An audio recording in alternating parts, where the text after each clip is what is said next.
Just saw an interview with Joe Rogan where he and the interviewer talked about how his podcast grew organically. Never Says the Opester put his pod on his channel on before it was even on YouTube. Yeah, man. I mean, look, Joe Rogan's a talent, obviously. And honestly, I don't really have any issues with Joe Rogan. Just bummed that, he gave me the big fucking blow off when I was trying to get him on my podcast in the early days. But, man, I recognize the talent of Joe Rogan. And I recognized the talent of Bill Burr, and I was pretty much programming the Opie Radio channel, and I put fucking Joe Rogan's podcast on the Opie Radio channel on weekends, and Bill Burr's, and both these guys, they're massively huge right now, and they were going to be massively huge either way. I'm not here to say that I'm the reason, but I gave them a chance when maybe they needed it. And then I've told the story many times, and I call him out. This Don Wicklund, who used to, quote, run the channel. He was a glorified secretary. He would rearrange the fucking programming when he knew, like, we were going to go on vacation and whatnot. He didn't make any important programming decisions, that's for sure.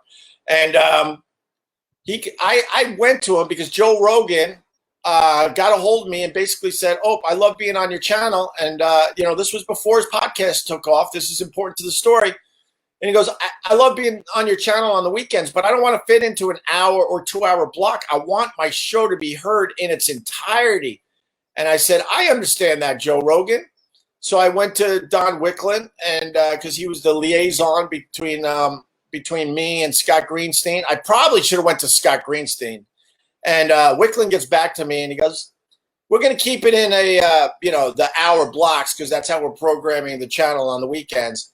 And Rogan's like, "Well, then I can't be on your channel." And I told Don Wicklund this, and Don goes, "We don't need Joe Rogan."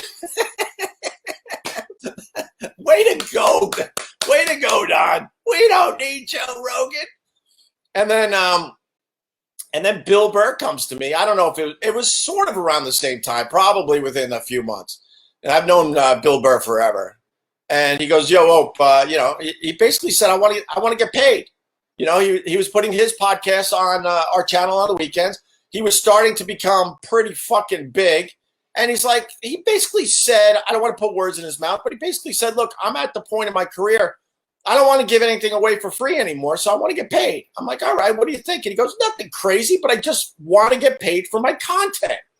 I go, "All right, Bill, that's more than fair, And the Opie and Anthony audience absolutely adored Bill Burr. So I go back to Don Wicklund. I go, "Bill Burr needs a few bucks to continue airing his podcast on the channel on the weekends." And Don Wicklund, after a day or two, comes back. I don't even know if he went to the bosses. And he goes, "We don't need Bill Burr on the channel." Famously, they said they didn't need Joe Rogan and they didn't need Bill Burr on the channel. This is the lunacy I had to deal with on a regular basis. All right, guys, have a great day. I'm going back into the silhouette.